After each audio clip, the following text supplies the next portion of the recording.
আমাদের এই ভাই ভাই প্রতিষ্ঠান থেকে আমি বলতেছি যে আমাদের প্রতিষ্ঠান এখন ঊর্ধ্বতন কর্তৃপক্ষ ডিসিশন নিয়েছে অনির্দিষ্টকালের জন্য বন্ধ।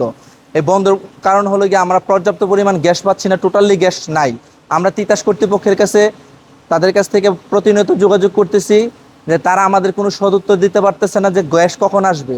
এইভাবে দিয়ে গেছে শ্রমিক এবং ঊর্ধ্বতন কর্মকর্তা যারা আছে তারা তো বসে থেকে তো বেতন দিতে পারবে না। মালিক পক্ষ ডিসিশন নিয়েছে যে আপাতত বন্ধ থাকবে। আর আমরা যেই সমস্যা ভুক্তভোগী, শুধু আমরা বইলা না যে এই প্রত্যেকটা শ্রমিক বলেন, অফিস স্টাফ বলেন, প্রত্যেকের ফ্যামিলির একটা চাহিদা আছে। তো মেশিন যদি কলকারখানা বন্ধ থাকে সেক্ষেত্রে আমরা তো আর, আমাদের তো প্যাড আছে, প্রত্যেকেরই একটা প্যাড আছে।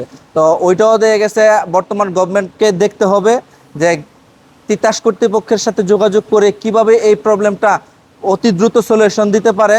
আমরা বর্তমান গভর্নমেন্টের কাছে এই আশা অনুরোধ করতেছি যে কিভাবে এটা আমাদের সমাধান করতে পারে।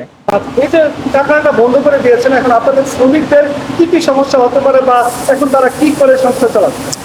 শ্রমিকরা আমাদের ঊর্ধ্বতন কর্তৃপক্ষ যারা আছে আমাদের সাথে তারা যোগাযোগ করছে যে এইভাবে করলে তো তাদের প্রত্যেকেরই ফ্যামিলি আছে, এটা এখন কি করা যায়।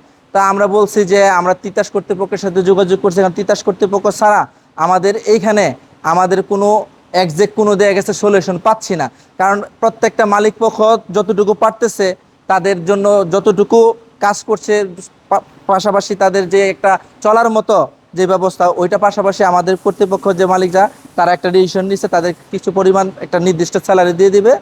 আর বাকি গ্যাস যখন প্রপারলি আসবে তখন দেখা গেছে আমাদের যারা আছে শ্রমিক এবং প্রত্যেকটা স্টাফ তারা আমরা আবার পুনরায় দেখা গেছে যার যার কর্মস্থলে কাজ কাজে নিয়োজিত হয়ে যাব।